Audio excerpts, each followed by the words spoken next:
le passage à la seconde, qui est beaucoup plus politique, semble mission impossible.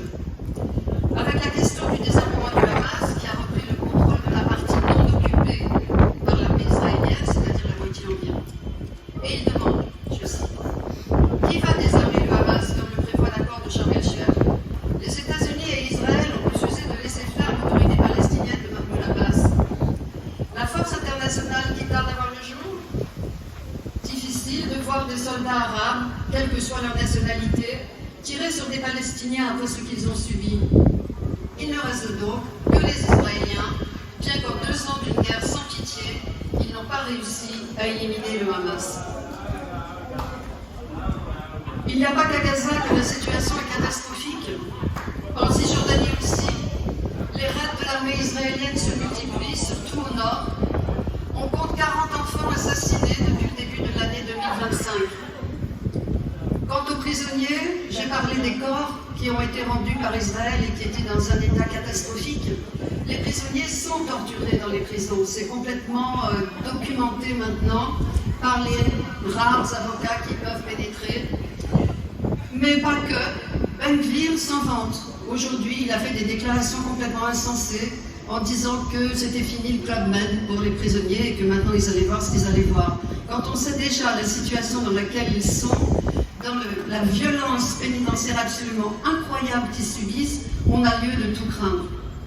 Parmi ces prisonniers, il y a toujours le docteur Abou Safia qui a été condamné à 6 mois supplémentaires, qui est en très mauvaise santé et qui a été soumis à beaucoup de tortures dans les mois passés. Et puis il y a évidemment Marwan Barghouti.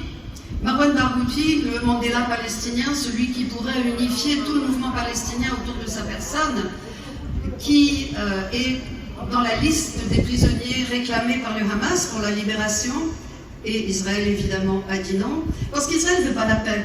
Comme avec Marwan Barghouti, il serait possible d'envisager la paix, donc pas question de lâcher. Mais Marwan a aussi subi beaucoup de violences en prison. Il est à l'isolement depuis des mois et des mois maintenant, il ne voit pas sa famille, il n'a pas de visite, il a pu voir son avocat 2 ou 3 fois, un quart d'heure. C'est une situation absolument illégale et qui devrait éveiller la conscience du monde entier et pour exiger sa libération au plus vite. Ça fait 21 ans, 23 ans qu'il a été kidnappé à Ramallah. Jérusalem est passé pareil. Tout se passe au gré d'Israël, au gré des colons, au gré de l'armée. La colonisation est exponentielle. On prévoit 48 000 colons en plus dans les semaines, les mois qui viennent. Et les familles palestiniennes sont expulsées des quartiers palestiniens de Jérusalem-Est pour laisser la place aux colons. Alors là, on est quasiment dans l'annexion de la Cisjordanie. Trump a dit non. Il a dit à Netanyahou, ah non, là je ne suis pas d'accord, tu ne le fais pas. Il y aurait eu un petit retour en arrière de l'équipe Netanyahou, mais le Parlement israélien vient de voter presque unanimement, enfin les députés juifs, hein, bien sûr, parce qu'il y a aussi quelques députés arabes, palestiniens, ils viennent de voter presque unanimement l'annexion officielle de la Cisjordanie. Et dans tout ce contexte absolument terrible, on a une autorité palestinienne qui paraît être en état de coma dépassé, voire de compromission. Quelques bonnes nouvelles quand même. Un avion devait livrer des armes à Israël, il est parti de Roissy il y a 2 jours, et il y a eu une très très grosse manifestation pour le dénoncer, il y avait vraiment beaucoup de monde, et ça... L'avion est parti quand même. Mais ça a attiré l'attention des médias.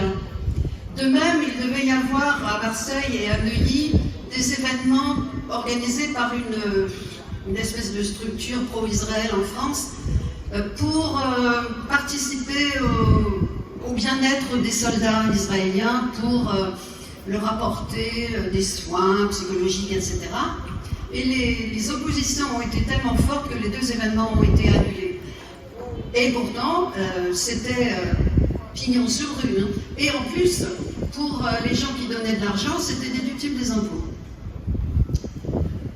Et puis, alors, où est-ce que je suis?